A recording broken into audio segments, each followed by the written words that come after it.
A principios de la década de los 60, México se encontraba en una encrucijada entre el viejo mundo del cine de oro y la modernidad de la televisión.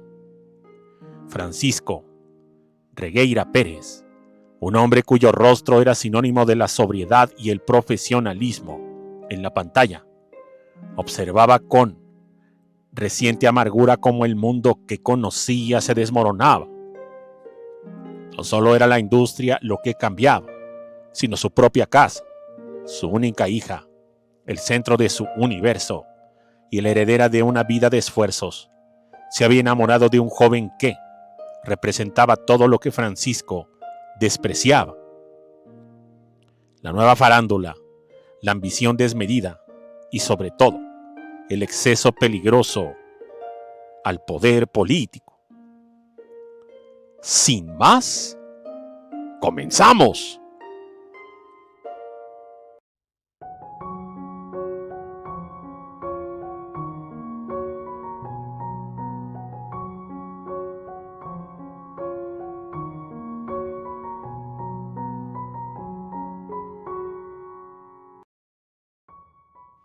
Javier López, conocido por un personaje que empezaba a invadir los hogares mexicanos, no era para Francisco un simple actor de comedia. Detrás de la máscara infantil, el veterano actor veía a un hombre frío y calculador. Los rumores en los pasillos de los estudios y en las reuniones de la alta sociedad no eran ligeros. Se decía que Javier gozaba de una protección inquebrantable debido a sus vínculos familiares directos con el entorno del presidente Adolfo López Mateos. Esa conexión no era solo un escudo, sino una herramienta de despojo. Francisco no era un hombre de sospechas infundadas. Con la disciplina de quien ha pasado décadas analizando guiones y comportamientos humanos, empezó a notar irregularidades en sus propias finanzas. Documentos que faltaban, firmas que aparecían en contratos que él no recordaba haber autorizado y una transferencia sistémica de activos que apuntaban en una sola dirección. El patrimonio familiar estaba siendo absorbido por el entramado de influencias de su futuro yerno. Javier, aprovechando la confianza de la joven y la vulnerabilidad de un hombre de la tercera edad que confiaba en el legado de su nombre, estaba orquestando un robo a plena luz del día, amparado por la impunidad que otorgaba la silla presidencial. La fortuna de Regueira, construida peso a peso a través de interpretaciones magistrales en el cine de reparto, se estaba convirtiendo en el combustible para el ascenso meteórico de Chabelo. El veterano actor intentó razonar con su hija, mostrándole los estados de cuenta vacíos y los títulos de propiedad transferidos. Le advirtió que el hombre con el que planeaba casarse no buscaba su amor, sino el capital que respaldaba su linaje y la posición que un hombre de su trayectoria aún mantenía. Pero la influencia de Javier era total.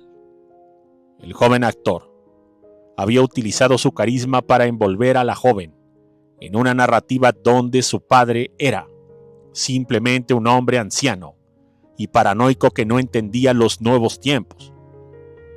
La prohibición fue absoluta. Francisco le juró a su hija que ese matrimonio jamás se llevaría a cabo mientras él tuviese aliento. Sin embargo, el desafío fue mayor. La joven, convencida de que su padre era el obstáculo para su felicidad y que Javier era su protector contra la decadencia de un hombre mayor, decidió seguir adelante. Fue entonces cuando el silencio de la mansión Regueira se volvió pesado, cargado de una tensión que superaba cualquier drama cinematográfico que Francisco hubiese filmado. Una tarde de luz grisácea, el enfrentamiento final ocurrió en la biblioteca de la casa. Francisco, con el peso de los años sobre sus hombros, pero con la determinación de quien no tiene nada más que perder, confrontó a su hija por última vez. Los documentos que probaban el despojo total estaban sobre la mesa, ignorados. Ella mantenía su postura, defendiendo a aquel que lo había dejado en la ruina. Francisco comprendió en ese instante que Javier no solo le había robado el dinero y las propiedades, le había robado la voluntad de su única descendiente. En la mente de Francisco, la realidad se fracturó.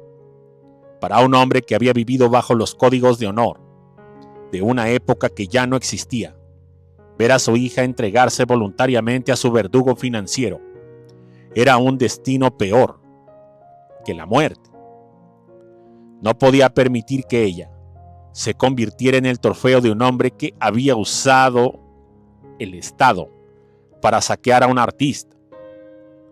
En un acto de desesperación terminal, movido por una lógica oscura que dictaba que era mejor el final que la humillación eterna, Francisco sacó una pistola que guardaba para su propia protección.